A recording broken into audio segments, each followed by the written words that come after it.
तर दत्ता गाडे स्वारगेट बस स्थानकावर बलात्कार प्रकरणातील आरोपी गेल्या 3 दिवसापासून पोलिसांना चकवा देत होता. आज अखेर तो सापडला गेलेला आहे. शुक्रवारी पहाटे 1:30 वाजण्याच्या सुमारास स्वारगेट पोलिसांच्या तपास पथकातील कर्मचाऱ्यांनी त्याला आता जेरबंद केला आहे.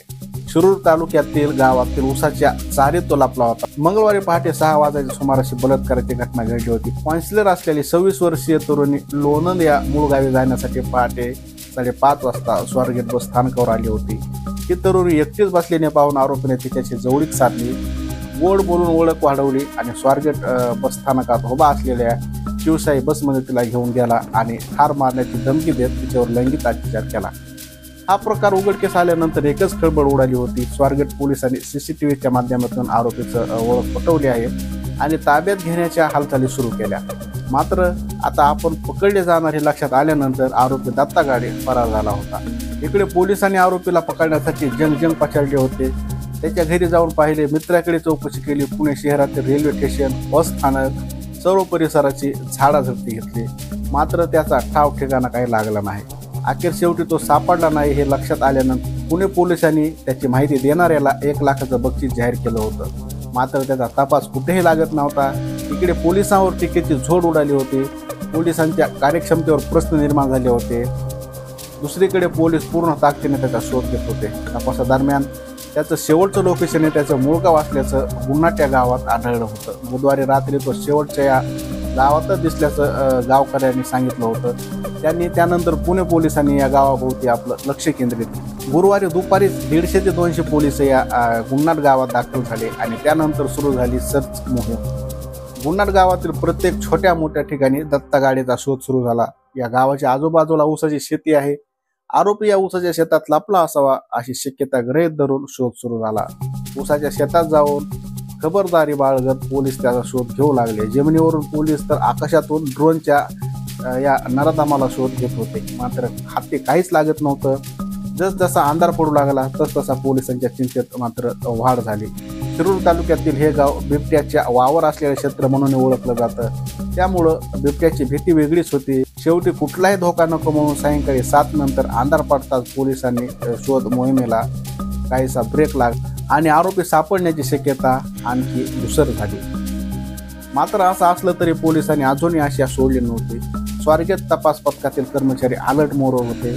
अखेर त्यांना यश मिळालं. शुक्रवारी पहाटे 1:30च्या सुमारास एका शेतातील चारीत या कर्मचाऱ्यांना काही संशयास्पद हालचाली जाणवली. त्यानंतर या कर्मचाऱ्यांनी धाडशीपणा दाखवत झडप घालून त्या व्यक्तीला पकडले. सोबत असलेल्या ग्रंथाकडून हात दत्ता गाडे असल्याची माहिती ओळख पटवली.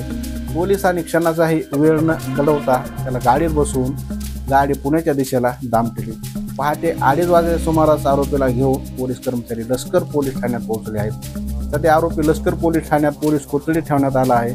मात्र बलात्कार प्रकरणातील हा आरोपी सापडल्याने पुणे पोलिसांनी अखेर सुटकेचा निश्वास सापडला.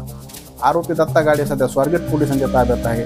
सध्या त्याला कोर्टात हजर केले जाईल. त्याला पोलीस कोठडी मिळाल्यानंतर संपूर्ण घटनेची दुसरी बाजू समोर येईल.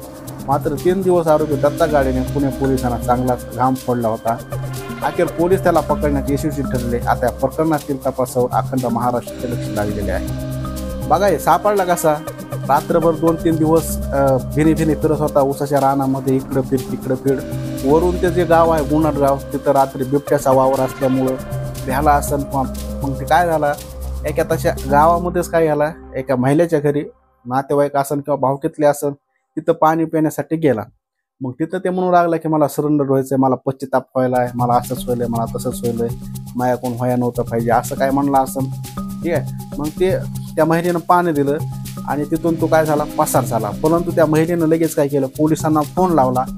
पोलिसाचा फोन लावल्यानंतर पोलिस आले आणि पुन्हा अजून ती रात्रीची मोहीम सुरू झाली.